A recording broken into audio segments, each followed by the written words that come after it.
Emanuel Álvarez Agis, ustedes lo conocen, fue viceministro de Economía, es titular de la consultora P4Q, es de los economistas jóvenes más talentosos que tiene la Argentina. Está en línea con nosotros. Emanuel, buen día. Ernesto Tenemos te saluda. ¿Cómo te va? Hola, buen día, Ernesto. ¿Cómo andas? Bien, te dije que iban a cerrar. Yo también. Pero yo creo que te dije antes, que vas a ver que cierra. Y vos decías, mirá, no sé, qué sé yo. Bueno, nada, evitemos la chicana, que es inevitable entre nosotros. Pero por fuera de eso, no, quería escucharte. ¿Qué significa esto? ¿Qué imaginás que va a pasar? ¿Qué posibilidades se abren ahora, etcétera? Mira, la verdad que es probablemente la noticia económica más importante de todo el año.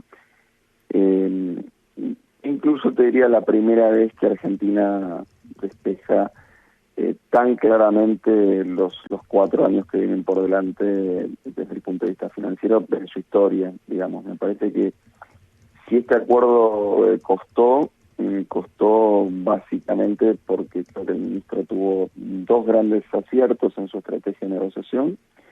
El primero fue algo novedoso, digamos, que además es raro ver un economista que escriba una idea novedosa, y es más raro aún ver un economista que habiendo escrito esa idea novedosa la lleve a la práctica, digamos. Y me parece que esto del periodo de gracia, esto de necesitamos tiempo para empezar a pagar, ha sido uno de los aciertos más grandes en la estrategia del ministro y del gobierno en su conjunto.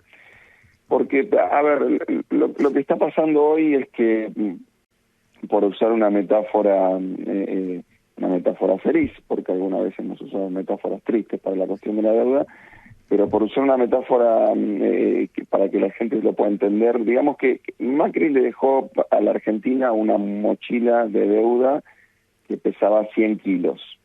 Entonces, lo que acaba de decir el gobierno acaba de sacarle 50 kilos a esa mochila de deuda, entonces le redujo el peso a la mitad, para ser exactos 54 kilos 800, pesa la nueva mochila de deuda de Argentina, pero además lo que ha logrado el gobierno es recién tenérsela que cargar a la espalda en el año 2025. Entonces, lo necesario ahora es de acá al 2025 hacer las cosas bien, que por otro lado hace bastantes años aquí Argentina no logra hacer las cosas bien. Hacer las cosas bien digo porque en 2025 obviamente empieza a haber una carga de deuda que no es altísima, pero que arranca con unos 10.000 millones de dólares de pagos si Argentina no tuviera acceso al mercado en el año 2025. Entonces creo que el gobierno tiene que aprovechar el buen momento que vamos a empezar a vivir de ahora, a partir de ahora, con probablemente los dólares paralelos bajando, las reservas del Banco Central creciendo, primero para ahora sí gastar sin culpa, digamos. Me parece que esto pide a gritos que extendamos o que ampliemos el IFE, pide a gritos que el gobierno sea un poco más generoso con el paquete para combatir el COVID, y a partir del año que viene darse una estrategia de crecimiento que sea sostenible por el lado externo, porque obviamente la deuda fue reestructurada, pero la parte que queda hay que pagarla. A ver, Emanuel, empecemos de todo lo que dijiste por lo primero. ¿Por qué razón el acuerdo de deuda va a hacer que el dólar paralelo baje, es decir, que caiga la demanda de dólares, porque finalmente de eso se trata, y va a generar posibilidad de gastar plata que no tenemos? Bueno, básicamente porque, a ver, si vos vas, no sé, a Brasil y le decís a la gente, che, ¿qué pasa si Brasil le foltea? Probablemente el ciudadano a pie no tenga mucha idea qué pasa con eso. En Argentina, como esto es básicamente el 10º default en nuestra historia, los países, digamos, no están acostumbrados a defaultear 10 veces en su historia, lo sumo 2 o 3 veces. La gente está muy entrenada a entender qué pasa con un default. Entonces, sin saber explicar el mecanismo, si vos parás a alguien en la calle y le decís, che, ¿qué pasa si defaulteamos? Te va a subir el dólar. Entonces, como tiene esa anticipación, va y compra dólares. El mes pasado, justamente como este proceso de negociación se dilataba y empezaba, parece ser, a entrar en una especie de pantano, tuvimos 4 millones de personas que fueron a comprar dólares, y eso, digamos, los que no pudieron ir o los que agotaron su cupo se fueron al dólar paralelo. Entonces, cada vez que Argentina tuvo una incertidumbre alta en materia de negociación de deuda, pasó lo mismo a mediados de abril. Lo que pasó es que subió el dólar paralelo, justamente porque los inversores buscan cobertura de un posible default.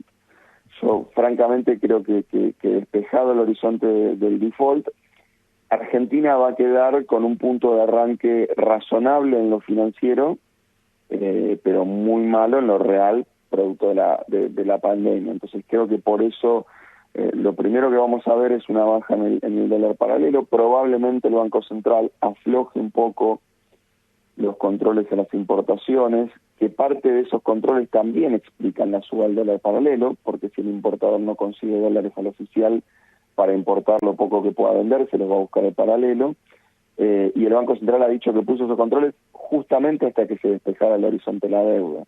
Entonces me parece que estábamos todos muy entrenados en saber qué pasaba en el escenario malo, no tan entrenados para pensar, probablemente por pesimismo, digamos, qué pasaba en el escenario bueno. Creo que en el escenario bueno la Argentina empieza a transitar una etapa normal desde lo financiero que nos va a permitir concentrar los esfuerzos en el evento totalmente exótico que tenemos este año, que es la pandemia.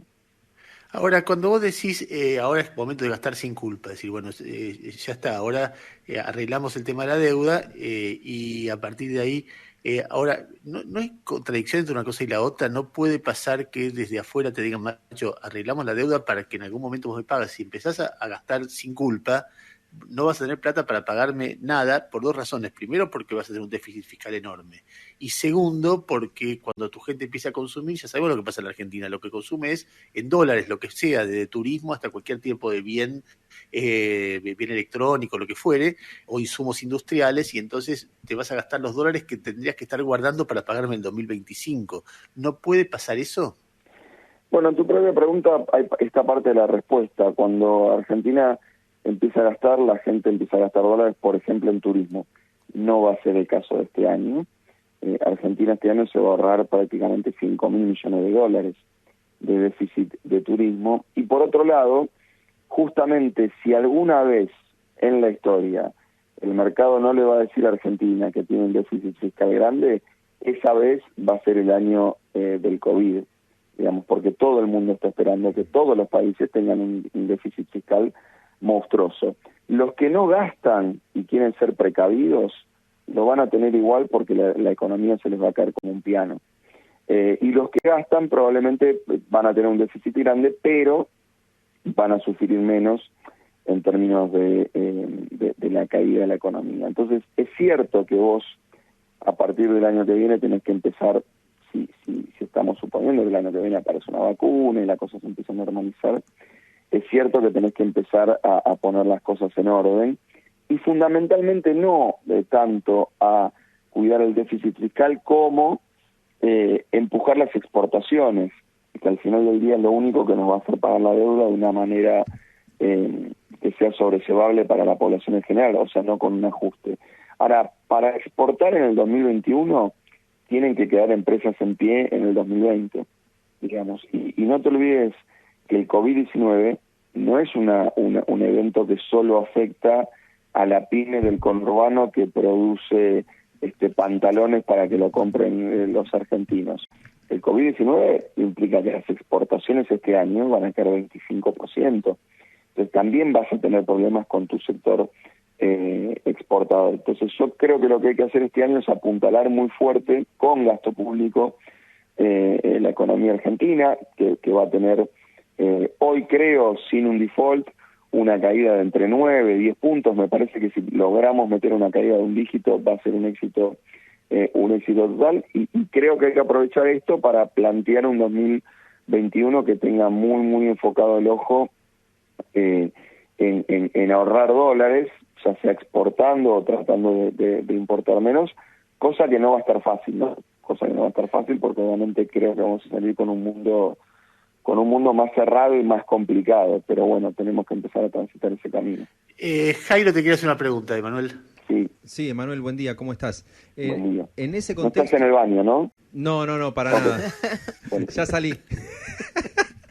Escúchame, en ese contexto, el gobierno se va a enfrentar, vos decís, desde tu mirada, bueno, ahora se puede dedicar a gastar más si así lo decidiera, pero el año que viene, si tiene un acuerdo con el Fondo Monetario, ¿vos te imaginás un año de elecciones con el gobierno teniendo, por ejemplo, que empezar a bajar subsidios a la energía y subir tarifas y a discutir un cambio en la fórmula de jubilaciones, por ejemplo? ¿O eso también puede patearse y esperar para que no sea el año de elecciones?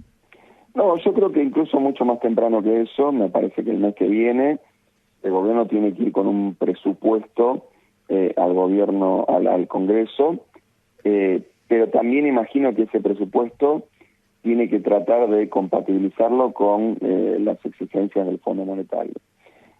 Ahora, ese programa con el fondo, yo creo que, y siempre dije que la verdadera discusión era la discusión con el fondo, que el verdadero malo de esta película no eran tanto los acreedores que hacen su negocio, sino el Fondo Monetario. ¿Y por qué pongo este adjetivo? Porque básicamente el fondo le otorgó un préstamo a Argentina que está absolutamente afuera de los estándares, de los estatutos y de los límites que el propio fondo tenía para otorgar un préstamo con un país como la Argentina. Entonces, si el fondo excedió esos límites, quiere decir que la única posibilidad de repago es que Argentina exceda los límites posibles del ajuste. Entonces, en ese sentido, el fondo va a tener que tener la misma heterodoxia que tuvo para entregarle el crédito a Argentina para plantear su devolución. Y esto lo acaba de reconocer uno de los funcionarios más importantes de Trump para América Latina, que dijo hace 2 semanas que las razones por las cuales el fondo hizo ese préstamo fueron por presiones políticas de Estados Unidos para apoyar al gobierno de Cambiemos. Entonces me parece que el fondo, de la misma manera que violó su estatuto para prestarnos los 44.000 millones de dólares que al final terminó prestándonos, los va a tener que violar para plantear un esquema de repago que no va a poder descansar en el ajuste fiscal que te daría a vos el modelo planteado en abstracto en la computadora de, bueno, ¿cuánto tendría que ajustar su economía argentina para pagarle este crédito al fondo? Te lo digo muy sencillo. Este año vamos a terminar con un déficit fiscal de 8 puntos. Para empezar a pagarle al fondo, tal y como está planteado en el acuerdo, el año que viene tenemos que tener un superávit fiscal de 4 puntos. O sea, de -8 a +4, estás hablando de un ajuste de 12 puntos del producto. Claro, pues está caído ese acuerdo. Ese acuerdo está caído, pero lo que no está caído es la fecha de pago. Digamos, si vos para modificarla necesitas un nuevo acuerdo. Entonces, me parece que ahí es donde Argentina se va a tener que poner verdaderamente agresivo. Creo que no tenemos que cometer el error que cometió Macri, no nos tenemos que enamorar de Cristalina, más bien tenemos que ir a esa reunión en lo posible sin la billetera y plantear un acuerdo realmente muy largo, muy realista, que nos permita recuperar su superávit fiscal, pero probablemente en un periodo muchísimo más largo que como estaba planteado con el acuerdo original. Y Emanuel, perdón, una cosa cortita. ¿Vos crees que este acuerdo que se anunció ya cierra la negociación o te pueden quedar fondos buitres, holdouts, o con esto de las mayorías ya está solucionado y vas a tener a todos adentro? Es muy, muy improbable que Argentina no llegue a las mayorías. Básicamente mira, me había olvidado decírtelo, por el segundo acierto que yo creo que tuvo esta negociación, que fue lo que se denominó cláusula Pacman. A ver, ¿cuál es el problema de esta negociación? Que me parece que ha quedado un poco dejado de lado. Porque, digamos, a mí a veces en esto me ha frustrado mucho ver que el New York Times maltrataba a Larry Fink y que al mismo tiempo los diarios argentinos maltrataban al equipo económico, digamos. Era un poco el mundo patas para arriba esto. ¿Y por qué digo esto? Porque la verdad que uno dice, bueno, el gobierno está lleno de internas, hay una ala dura, una ala blanda. La verdad que los bonistas tenían más internas que el gobierno. No había un liderazgo claro, no había un ordenamiento, no había un solo líder, a pesar de que BlackRock se quería autopostular como ese líder. Y entonces eso dificultaba mucho la negociación porque Argentina tenía a los bonistas separados. Entonces, ¿qué hizo el gobierno? Con una interpretación legal muy maliciosa, digamos, en el buen sentido, ¿no? O sea, muy complicada para el acreedor, dijo, mira, si ustedes no se juntan todos, yo me los voy a comer de a uno. Voy cerrando acuerdos uno contra uno, y después lo voy a sumar y voy a tener un acuerdo total. Eso se denominó la cláusula Pac-Man. Justamente la metáfora Pac-Man es que te comías a los fantasmitas de a uno por vez. Entonces, ¿qué hicieron los bonistas? Se pusieron todos juntos. Increíblemente, cuando pasó eso, los diarios argentinos dijeron, mirá lo tonto que es el ministro que hizo que los bonistas se juntaran. Y mi punto era, no, justamente al revés. Claro, lo que necesitamos era al contrario, es que los tenías todos juntos y podías cerrar un acuerdo ahí. Exactamente, claro. Y esa estrategia terminó, por suerte, siendo exitosa. Emanuel, te hago la última pregunta. Cuando asumió Alberto Fernández, me acuerdo que nosotros charlábamos, vos conocés de esto naturalmente mucho más que yo, por eso la chicana del comienzo, y vos me decías, hay una dinámica que permite pensar que esto va a terminar en un acuerdo, porque en el mundo de los bonistas hay bastante conciencia de que el 100% no van a poder cobrar y quieren cobrar algo, prefieren cobrar algo antes que ir a los premios, a un juicio que andas a ver.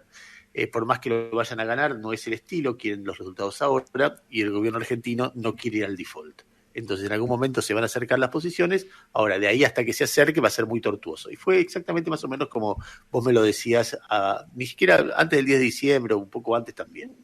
Hay veces que alguna gente tuvo más ansiedad, menos, siempre se discutirá si fue muy largo, si fue más corto, si gracias a que fue muy largo se logró lo que se logró, gracias a que fue tan largo se perdieron divisas en el medio, como siempre en todo el proceso de negociación uno puede ver y mirarlo y decir, mirá, si este cachito hubiera sido así o así, pero finalmente se llegó más o menos a lo que uno podía pensar racionalmente al principio de la gestión de Alberto Fernández. Ahora viene el desafío de hacer una macroeconomía que permita generar los dólares de excedentes para pagar la deuda y en el medio para que la Argentina crezca. Bueno, una cosa va atada a la otra. Lo más brevemente posible, ¿qué chances ves de que eso se pueda hacer y que la Argentina vaya creciendo 2-3 puntos por año después del final del COVID y tengamos, si la sociedad aguanta eso, este mandato presidencial más o menos tranquilo en el área macroeconómica? Mira, yo creo que en eso, primero sobre la duración, ¿no? Me parece que acá hay un dato que es importante recordar. Desde 1980 a la fecha, si vos agarrás todas las reestructuraciones de deuda soberana, en promedio esas reestructuraciones tardaron 13 meses. Y nosotros tardamos 9, con lo cual yo entiendo las ansiedades, yo mismo he sido preso de las ansiedades, pero me parece que en esto ha habido un criterio muy razonable de negociación, y un resultado que es muy bueno, a pesar de esos 9 meses donde la pasamos muy mal, por supuesto. Respecto de lo que vos decías, yo creo que Argentina ensayó en los últimos 8 años modelos muy contrapuestos, digamos, con sus claros oscuros todos, pero si uno quisiera incluso caricaturizar para exagerar y para que se entienda, un modelo muy dirigido desde el Estado, muy intervencionista, y un modelo completamente opuesto, muy liberal, muy de ausencia de Estado. Ninguno de los dos resultó exitoso para Argentina. Entonces la pregunta es ahora cómo salimos. A mí me parece que en eso debo confesar que es algo que no se le ocurrió a ningún economista, sino que es algo que dijo y que yo he tenido oportunidad de charlar con el actual presidente. Te diría que la primera vez que se lo escuché fue, recuerdo, en enero del 2018, digamos, que fuimos a almorzar, y debo confesar que yo pensaba que Alberto Fernández tenía, digamos, cierta inclinación a pensar que Argentina necesitaba estas famosas reformas estructurales, ¿no? Reforma laboral, reforma impositiva, y yo tenía ese prejuicio respecto de él, y cuando lo charlamos me dijo, mira, yo entiendo que en el pasado ya ensayamos con esas reformas que los economistas llamamos horizontales y fracasaron. Ahora, también veo que cuando hicimos lo contrario también fracasamos. Entonces, me pidió una opinión, me dice, ¿vos qué pensás de tratar de ir sector por sector? Y, por ejemplo, tener la flexibilidad de que cuando hay un sector que te dice, che, yo puedo exportar mucho más, pero necesito que me bajen los impuestos. Bueno, bajarle los impuestos específicamente a ese sector, tener un compromiso con ese sector de aumento de exportaciones, revisar ese compromiso periódicamente y empezar a salir así, sector a sector, traje a medida, a algunos le molestarán los impuestos, a otros las retenciones, otros necesitarán créditos. Yo lo que le dije es, me parece una visión conceptual absolutamente acertada, me parece un desafío de gestión mayúsculo. Y creo que ese es hoy el desafío de gestión, digamos, que tiene más el ministro de Producción que el ministro de Economía. El ministro de Economía le acaba de despejar la cancha al ministro de Producción para que empiece a sentarse uno a uno con los sectores y le diga, che, ¿viste que vos tenías un miedo bárbaro que íbamos a defoltear? Bueno, no vamos a defoltear. Pero si no hacemos la cosa bien, en 5 años la volvemos a chocar. Así que veamos cómo subimos empleo, cómo crecemos Bueno, de hecho hay un trabajo ya muy avanzado. Hoy, esta tarde, hay una reunión de él con un sector de una parte muy importante del sector agropecuario para establecer una serie de leyes para explorar el impulso de las exportaciones agropecuarias, que es algo bastante novedoso viniendo del peronismo, viniendo del kirchnerismo. Y finalmente se hace una reunión, esos sectores que se llama, creo que el sector me falta el nombre, pero es gente que está planteando un desarrollo agroindustrial, salvo la sociedad rural, está todo el sector agropecuario. Se reunió incluso con Cristina. Me parece que eso es parte de la estrategia que vos estás planteando. Pero bueno, decímelo rápido. ¿Vos ves que en esto hay perspectivas de que se puede establecer un plan macroeconómico que la Argentina la vaya impulsando lentamente? Yo creo que sí, creo que el gobierno en esto tenía razón. Creo que el gobierno decía, no me pidan plan hasta que no arregle la deuda, porque es utópico. Y hoy claramente no me pidan ver el plan en acción hasta que no se vaya el COVID. Pero lo que sí se puede aprovechar este año es para plantear ese plan, porque de vuelta, para ponerse, creo que el gobierno lo llama la vaca viva, ¿no? Lo que vos justamente referías recién. Para darse esos lineamientos, primero el tipo que tenés sentado adelante te tiene que creer que no vas a defoltear mañana, digamos, porque si no es difícil planificar, es difícil sembrar, es difícil criar, es difícil abrir mercados. Ahora, también después te tenés que poner de acuerdo con las medidas, porque como decíamos recién, no es que Argentina se puede poner a regalar plata a trochi y mochi para lograr exportar, pero creo que ahora vienen unos meses de sana discusión sectorial, que si la configuramos bien, empezamos a tener una posibilidad del año que viene de arrancar de a poquito a salir, sin pedir un crecimiento de 15 puntos, sin pedir milagros, pero por lo menos haciendo las cosas bien paso a paso. Manuel, te agradezco mucho la deferencia de habernos atendido. Me imagino que dormiste muy poquito, así que te mando un abrazo y seguimos charlando. Muchas gracias, un abrazo.